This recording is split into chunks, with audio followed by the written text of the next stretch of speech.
Muy bien, seguimos debatiendo los temas que tienen que ver con la actualidad y una noticia que esta semana tuvo altísimo impacto. Durante 3 días consecutivos se mantuvo bloqueado el acceso a la destilería La Plata de YPF, la que está ubicada en la zona de Ensenada, en el partido de Ensenada, y por consecuencia de ello hubo casi total desabastecimiento de combustible en la región de La Plata y los alrededores, y luego se fue extendiendo incluso a sectores del sur de la provincia de Buenos Aires. Los motivos, las causas, el porqué de esta medida lo vamos a charlar aquí en Lado P, porque nos acompaña Ramón Mercado, que es el representante de los ex trabajadores de YPF que son los que están realizando este reclamo. Ramón, muy buenas noches, muchísimas gracias por estar aquí. Sí, no, gracias a ustedes, buenas noches. Bueno, cuéntenos, Ramón, ustedes son ex empleados de YPF que reclaman ¿qué cosa? Nosotros estamos reclamando el programa de propiedad participada del año 90. A nosotros en los años 90, cuando se privatiza la empresa, nos hacen accionistas de YPF. Entonces, a todos los que eran trabajadores, porque ustedes cuando se privatizó, cuando tomó control YPF, Repsol, ya no eran más empleados de la empresa. No, en el año 90 nosotros éramos YPF Sociedad Anónima. En el año entre el 90 y el 93 fuimos despedidos la gran mayoría de los 4.000 que en estos momentos estamos reclamando esto en la región. Entonces, cuando pasa por la ley de reforma al Estado a ser privatizada, éramos accionistas de la empresa del paquete accionario del 10%. Clase C para el trabajador. Bueno, por ciertas razones fuimos despedidos, quedamos en la región 4.000 en la calle, más 27.000 en el resto del país, llegando a un total de casi 33.000 personas que quedaron sin trabajo. En el año 97 a los que estaban en actividad se les pagaron las acciones, pero no a nosotros. A los que estaban en actividad, es decir, a los que todavía permanecían en ese momento ya eran en Repsol YPF. Claro, en ese momento ya era Repsol YPF, los que estaban en actividad cobraron el porcentaje de acciones que les correspondía. En su momento el dólar estaba 1 a 1, cobraban entre 80 y 100.000 dólares. Bueno, nosotros tuvimos que empezar a poner abogados de esa instancia, Porque a ustedes entonces, ¿qué les decían? Les decían que a ustedes no le correspondían las acciones porque ya no eran más, no habían sido en ese momento, ya no eran más empleados de YPF. No nos daban ninguna respuesta. O sea, nosotros directamente intervinieron abogados, 3 o 4 grupos de abogados, bufet de abogados que intervinieron para tanta cantidad de gente. Entonces lo que nos decían sí es que esto iba a salir por juicio, iba a salir por una cosa o por la otra, lo cual nunca sucedió. Sí hay sentencias ganadas. Pero particulares, para uno. Pero tampoco fueron cobrados. Claro, no se efectivizaron. Después, en la época de los años, en el año 2000, 2001, más o menos, sale la 25.471. Esa es una ley de resarcimiento económico que no habla del paquete accionario de YPF. Entonces, en su momento el doctor Duhalde le pone el decreto 1077 que los convierte automáticamente en PR2 y PR7. Nada que ver con lo que estábamos reclamando nosotros. El máximo que se cobró fue 23.800 pesos. Las acciones seguían dando dividendos. Claro. Las acciones de nosotros eran con la firma de nosotros, eran títulos de nosotros. Cada uno de los 6 trabajadores tiene acciones con título propio. ¿Hoy en la empresa? Hoy en la empresa ya no están en la empresa, están en la empresa. Fueron vendidos, están en la bolsa de Europa, claro, en Tokio y en Nueva York. Pero lo cierto es que ustedes nunca se pueden hacer de esas, nunca se pueden apropiar. Nos pudimos apropiarnos de esas acciones. Esa fue una venta de YPF de su momento, mal vendido, y el Estado del momento que no tendría que haber comprado eso porque era de nosotros. Claro. Bueno, ahí empezaron los reclamos, que esto y aquello, los abogados nunca hicieron nada. Bueno, y llegamos a estas instancias de que hoy, por la lucha nosotros, sacamos la ley 7027D del 2010, que es una ley que por primera vez marca 956 acciones, clase D, porque la clase C no está más, desaparecieron en los años 90. Entonces, esa correspondería a cada uno de estos 30.000 trabajadores. Esa es una ley pareja, porque ya desde el año 91 hasta la fecha han desaparecido muchos trabajadores. Claro. Pero es una ley que se termina en la región porque constaba de 6 puntos principales y en los cuales nosotros le pudimos agregar 6 puntos más.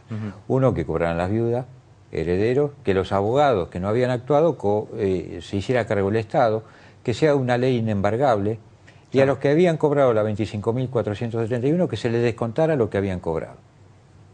No es el monto que nos corresponde, pero en este momento esa ley estaría aportando casi 200.000 pesos por cabeza a cada uno de los 32.000 ex trabajadores, o la familia, o las viudas, o los herederos. ¿Y eso quién lo tendría que aportar? ¿El Estado o la empresa? Eso lo tiene que aportar el Estado. Eso lo tiene que aportar el Estado. Porque no podemos reclamarle al YPF, al yacimiento petrolífero fiscal. No existe más. No existe más. Y las otras empresas también han sido vendidas. Fueron vendidas. Además, una empresa cuando se compra tendría que haber sido blanqueada, o sea, haberle liquidado todas las deudas y se vendió mal vendida. Mercado, lo cierto es que ustedes llevaron este reclamo al extremo de en estos últimos meses, porque no es la primera vez que hacen una protesta frente al ingreso de camiones, el ingreso y egreso de camiones de la destilería. No, nosotros sacamos el proyecto de ley 7027, sale con un encadenamiento en el Congreso de 4 días. Para pasar la instancia de previsión y de trabajo estuvimos también 7 días encadenados en el Congreso de la Nación. Un corte de 50 días de acampe con 15 días de corte a la destilería. Y bueno, hoy ya está firmada por la Comisión de Presupuestos de Hacienda, está pasada. ¿Está firmada ya? Sí, ya está firmada, está dentro del Congreso la ley, el proyecto. Tiene la orden del día número 2353, que tendría que haber sido tratada el 31 de agosto, no fue tratado, y entonces estamos cansados ya de que nos digan, mañana pasado. Entonces, ustedes saben que, digamos, este tipo de protesta afecta a muchísima gente. Sí. Sí, pero también la gente tiene que entender que nosotros como ex trabajadores hicimos todo reglamentariamente posible para que esto se solucionara de una manera como corresponde, por una ley, que el Congreso la tratara, la trabajara a media sanción, senadores, y que se haga ley. Claro, hicieron todo el caminito. Hicimos todo. Pero aparentemente los diputados de la Nación no trabajan como tendrían que trabajar y nos traban esto a nosotros. Entonces la única manera que tenemos nosotros, tantos trabajadores hay veces como nosotros los trabajadores, es la lucha, la medida de fuerza. Sabemos que el vecino no tiene la culpa, sabemos que la gente, el que viaja todos los días en el transporte, el que tiene que viajar no tiene la culpa, pero nosotros es la única manera que tenemos de hacer escuchar nuestros reclamos. Estuvieron 3 días bloqueando. Luego levantaron el bloqueo. ¿Qué fue lo que ocurrió anoche, la noche del miércoles, ahí en Ensenada? Todo arranca ayer a la tarde. Ayer a la tarde tenemos la visita del secretario del doctor Cuartango, el ministro de Trabajo, diciendo de que nos daban la palabra de que si levantábamos el corte íbamos a tener una reunión. Nosotros decimos que estábamos cansados de la palabra, que entendíamos la buena voluntad del ministro de Trabajo, que fue el único que se acercó. Yo quiero dejar en claro esto. Entonces, el doctor Escobar, es el secretario del doctor Cuartango, se acercó, le dijimos que bajo esa normativa nosotros no íbamos a levantar el corte. Entonces se cortó el diálogo, se empieza un diálogo con Repsol, ¿para qué? Para dejarle salir 5 camiones por hora y que entraran todos los de la playa de estacionamiento. Habíamos llegado a ese arreglo a las 7 de la tarde y hoy a las 6 de la tarde íbamos a empezar de vuelta el diálogo, a ver cómo venían las negociaciones.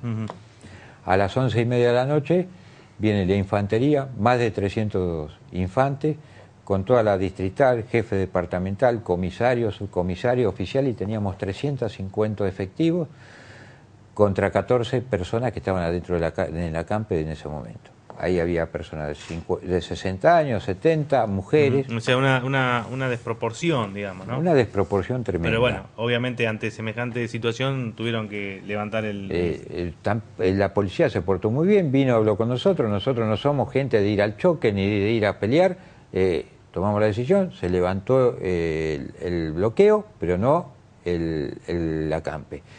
Y hoy al mediodía pasó lo mismo en San Lorenzo. Claro. ¿Y cómo sigue esto? ¿De aquí en más cuáles son los pasos a seguir? Los pasos a seguir, hoy a las 10 de la mañana tuvo el diputado Moullerón, que se comprometió a tener la reunión con diputados del Frente para la Victoria, el bloque mayoritario, y nosotros tenemos mañana una asamblea en San Lorenzo en la que vamos a asistir. Hay un senador electo que está haciendo el puente para que nos reciba Agustín Rossi, el jefe del bloque de la bancada. Entonces vamos a ver. Nosotros lo que pedimos es que se destrabe esto, que se trate en el Congreso, que se haga una extraordinaria, en una ordinaria, pero que antes de las elecciones sea tratado. Claro. Y por ahora no prevén otras medidas de acción directa aquí en Ensenada, por ejemplo. Por hoy no. Todo va a depender de lo que hagamos mañana y lo que tampoco no podemos llevar a la gente a pelear en una lucha donde tenemos que ser más gente. Pero no. Hoy por hoy no tenemos ninguna medida de fuerza hasta mañana. Mañana vamos a saber lo que vamos a hacer. Ramón Mercado, representante de los ex trabajadores de YPF que reclaman por las acciones del plan de propiedad participada de YPF. Le agradecemos muchísimo haber venido esta noche aquí a charlar con nosotros sobre este tema. No, te agradecemos a vos y a ustedes por la preocupación que le dan a este tema. Muy bien, después de la pausa entonces ya nos vamos despidiendo del lado P de esta noche.